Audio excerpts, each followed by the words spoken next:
অন্তর্বর্তী সরকারের উপদেষ্টা পরিষদে বড় ধরনের রদবদলের ইঙ্গিত মিলছে। ত্রয়োদশ জাতীয় সংসদ নির্বাচনের তফসিল ঘোষণার আগেই পদত্যাগ করতে পারেন দুই ছাত্র উপদেষ্টা মোহাম্মদ মাহফুজ আলম এবং আসিফ মাহমুদ সজীব ভুইয়া। তারা বর্তমানে তিনটি গুরুত্বপূর্ণ মন্ত্রণালয়ের দায়িত্বে রয়েছেন। সরকারের সূত্র বলছে, নির্বাচনে অংশগ্রহণের সম্ভাবনা মাথায় রেখে তাদের পদত্যাগের আলোচনা বহুদিন ধরেই চলছে।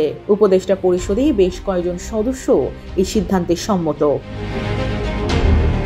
আসিফ মাহমুদ সজীব ভুইয়া বর্তমানে স্থানীয় সরকার মন্ত্রণালয় এবং যুব ও ক্রীড়া মন্ত্রণালয়ের উপদেষ্টার দায়িত্বে আছেন, আর মাহফুজ আলম তথ্য ও সম্প্রচার মন্ত্রণালয়ের উপদেষ্টা হিসেবে দায়িত্ব পালন করছেন। এই দুই উপদেষ্টা সরে গেলে মোট তিনটি মন্ত্রণালয়ের উপদেষ্টার চেয়ার খালি হবে। তারা উপদেষ্টা পরিষদ থেকে সরে গেলে এইসব মন্ত্রণালয়ের দায়িত্ব পালনে নতুন কাউকে নিয়োগ দেওয়া হবে নাকি পুরনো উপদেষ্টাদের মধ্য থেকে এইসব মন্ত্রণালয়ের দায়িত্ব বন্টন করা হবে সে প্রশ্ন উঠছে। সরকারি সূত্র ইঙ্গিত দিচ্ছে, শেষ মুহূর্তে নতুন কাউকে উপদেষ্টা নিয়োগের সম্ভাবনা কম, বরং বর্তমান উপদেষ্টাদের মধ্যেই দায়িত্ব বন্টন করা হতে পারে।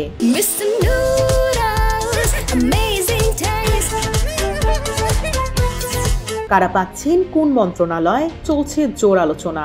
স্থানীয় সরকার মন্ত্রণালয় এই বিভাগের দায়িত্ব নেওয়ার সম্ভাবনা সবচেয়ে বেশি ব্রিগেডিয়ার জেনারেল অবসরপ্রাপ্ত ডক্টর এম সাখাওয়াত হোসেন। তিনি বর্তমানে নৌ পরিবহন মন্ত্রণালয় এবং শ্রম ও কর্মসংস্থান মন্ত্রণালয়ের উপদেষ্টার দায়িত্ব রয়েছেন। বিকল্প হিসেবে উপদেষ্টা আদিদুর রহমান খানও স্থানীয় সরকার মন্ত্রণালয়ের দায়িত্ব পেতে পারেন। তিনি বর্তমানে শিল্প মন্ত্রণালয় এবং গৃহায়ন ও গণপূর্ত মন্ত্রণালয়ের দায়িত্বে রয়েছেন। তথ্য ও সম্প্রচার মন্ত্রণালয়ের দায়িত্ব নেওয়ার সম্ভাবনা রয়েছে সৈয়দা রিদওয়ানা হাসানের। তিনি বর্তমানে পরিবেশ, বন ও জলবায়ু পরিবর্তন মন্ত্রণালয় এবং পানি সম্পদ মন্ত্রণালয়ের দায়িত্বে রয়েছেন। উপদেষ্টা পদমর্যাদায় প্রধান উপদেষ্টার বিশেষ সহকারী নিয়োগ পাওয়া অধ্যাপক আলী রিয়াজকে তথ্য ও সম্প্রচার মন্ত্রণালয়ের দায়িত্ব দেওয়ার বিষয়েও আলোচনা হচ্ছে। তবে এসব বিষয়ে চূড়ান্ত সিদ্ধান্ত নেবেন প্রধান উপদেষ্টা ডক্টর মোহাম্মদ ইউনূস। চলতি মাসে 10 বা 11 তারিখের মধ্যেই হতে পারে ত্রয়োদশ জাতীয় সংসদ নির্বাচনের তফসিল। জোর গুঞ্জন রয়েছে যে বৃহস্পতিবারের মধ্যেই এই দুই উপদেষ্টা পদত্যাগ করবেন। বৃহস্পতিবারে উপদেষ্টা পরিষদের বৈঠকই তাদের শেষ বৈঠক। এর আগে 10 ডিসেম্বর বিকেল 3টায় সচিবালয়ের জরুরি সংবাদ সম্মেলন ডেকেছেন উপদেষ্টা আসিফ মাহমুদ সজীব ভুইয়া, যেখানে তিনি পদত্যাগ এবং নির্বাচনে অংশগ্রহণের ঘোষণা দিতে পারেন। বর্তমানে উপদেষ্টা পরিষদে প্রধান উপদেষ্টা ছাড়া উপদেষ্টা রয়েছেন 22 জন। 2 জন পদত্যাগ করলে উপদেষ্টাদের সংখ্যা হবে 20 জন। প্রধান উপদেষ্টা 5 মন্ত্রণালয় ও বিভাগের দায়িত্বে রয়েছেন।